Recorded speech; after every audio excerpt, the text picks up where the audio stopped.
ॐ जननीं शारदां देवीं रामकृष्णं जगद्गुरुं पादपद्मे तयोश्रित्या प्रणमामि मुहुर्मुहुः। শ্রী শ্রীমার শ্রীচরণে আভূমি লুণ্ঠিত প্রণাম নিবেদন করি। 173তম জন্মবার্ষিকী উদযাপিত হলো মায়ের। মায়ের এই জন্ম নিয়ে আজকে কিছু কথা বলবো। মার জন্ম কিভাবে এবং তিনি তার পিতাকে কিভাবে আভাস দিয়েছিলেন যে তিনি যাচ্ছেন। তখন মার জন্মের আগে সারা জয়রামবাটি জুড়ে দুর্ভিক্ষ আর কিছুতেই কাটে না। মার বাবা কলকাতায় এসেছেন যে যজমানি করব, তাহলে আমার সংসারটা ভালোভাবে প্রতিপালিত আমি করতে পারবো। যে জয়রামবাটিতে তো 2-3 ঘর ভালো যজমান আছে, কিন্তু কলকাতায় গেলে আমি ভালোভাবে যজমানিটা করতে পারবো। এদিকে মায়ের মা শ্যামাসুন্দরী দেবী তার বাপের বাড়িতে বেড়াতে গেছেন। তখনকার দিনে কি হতো, শৌচের জন্য এখন যেরকম বাথরুম আছে, বাথরুম পায়খানা, তখন সেই রকম বাথরুম পায়খানা তখনকার দিনে ছিল না। মায়ের মামা বাড়ি মানে শিহর, যেখানে মায়ের মামা বাড়ি, সেখানে একটি প্রকাণ্ড শান্তিনাথ শিব মন্দিরের কাছে, শান্তিনাথ শিব মন্দির এর কাছে ঠিক না, শান্তিনাথ শিব মন্দির থেকে একটি দূরে বড় বেলগাছ রয়েছে। ওইখানে মায়ের মা মানে শ্যামাসুন্দরী দেবী শৌচ করে ফিরছেন আর কি।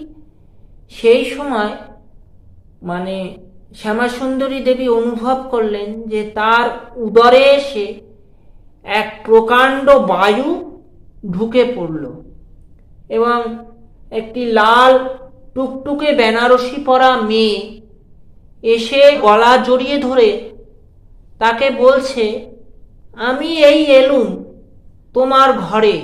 শ্যামাসুন্দরী দেবী তাকে জিজ্ঞাসা করছেন, তুমি কে মা? তা এরকম 3 বার বলেছে, আমি এলুম তোমার ঘরে, আমি এলুম তোমার ঘরে। এদিকে যজমানের ঘরে শুয়ে মায়ের বাবা ভাবছে কিভাবে সংসার চলবে, এত বড় সংসার আমার, ভাই বোন 3টে ছোট ছোট ছেলে, এই ভাবতে ভাবতে মায়ের বাবা ঘুমিয়ে পড়েছে দুপুরবেলায়। তখন মা তার পিতাকে দেখা দিয়ে বলছেন, আমি পৌষের কৃষ্ণা সপ্তমী তিথিতে তোমার ঘরে আসব।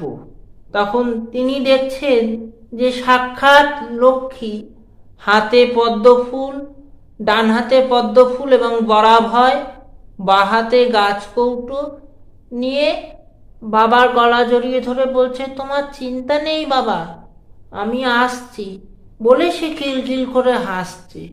তখন মার বাবা বলছে, তুমি কে মা? বলছে, আমি জগদম্বা তোর ঘরে যাচ্ছি, তুই নিশ্চিন্তে থাক।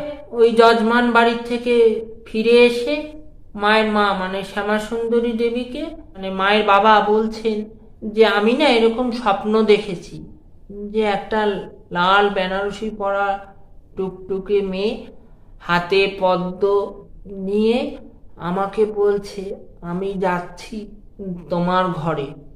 তখন মায়ের মাও বলছে যে আমি যখন বাপের বাড়িতে ছিলুম তখন শিহরে গেছিলাম, সেখানেও যে শান্তিনাথ শিব মন্দিরের কাছে একটি বেলগাছ ছিল, আমার মনে হলো সেই বেলগাছ থেকে একটা লাল বেনারসি শাড়ি পরা মেয়ে আর আমি তোমাদের ঘরে আসছি। কিছুদিন পরে এলো সেই মাহেন্দ্রক্ষণ, মানে জয়রামবাটির ঘরে ঘরে সবাই লক্ষ্মী পুজো করছে, আলপনা দিয়েছে। বৃহস্পতিবার, বাংলার 1260, 8ই পৌষ কৃষ্ণা সপ্তমী তিথি, সেদিন সন্ধেবেলায় মায়ের জন্ম হলো।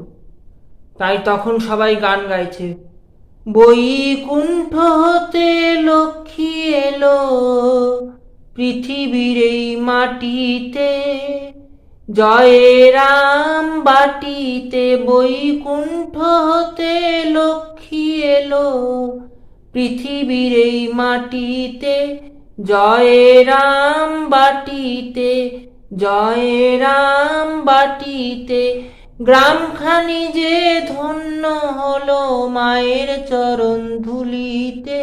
জয় রাম বাটিতে বৈকুণ্ঠতে লক্ষ্মী এলো পৃথিবীর এই মাটিতে।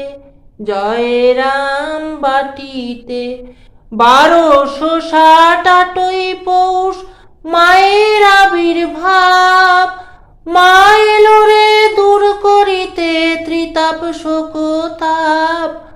1268 পৌষ মায়ের আবির্ভাব। মা এলো রে দূর করিতে ত্রিতাপ শোকতাপ। মহামায়া এলো যে রে ভক্তি প্রেম বিলাতে। মা মহামায়া এলো যে রে ভক্তি প্রেম বিলাতে। জয় রাম বাটিতে বৈকুণ্ঠতে লক্ষ্মী এলো পৃথিবীর এই মাটিতে। জয় রাম বাটিতে পতি পেল জগৎ গুরু রামকৃষ্ণ নাম। চরণ শরণে যার মেলে পরম ধাম, গো মেলে পরম ধাম। রামচন্দ্র পিতা মায়ের শ্যামা দেবী মাতা। আমোদরের তীরে এলো জগতের মাতা। মহামায়া এলো যে রে ভক্তি প্রেম বিলাতে। মা মহামায়া এলো যে রে ভক্তি প্রেম বিলাতে। জয় রাম বাটিতে বৈকুণ্ঠতে লক্ষ্মী এলো পৃথিবীর এই মাটিতে। জয় রাম বাটিতে গ্রামখানি যে ধন্য হলো মায়ের চরণ ধুলিতে। জয় রাম বাটিতে। এই হলো মায়ের জন্ম। মায়ের জন্ম হওয়ার সঙ্গে সঙ্গে জয়রামবাটি গ্রাম একদম শস্যপূর্ণ বসুন্ধরা হলো।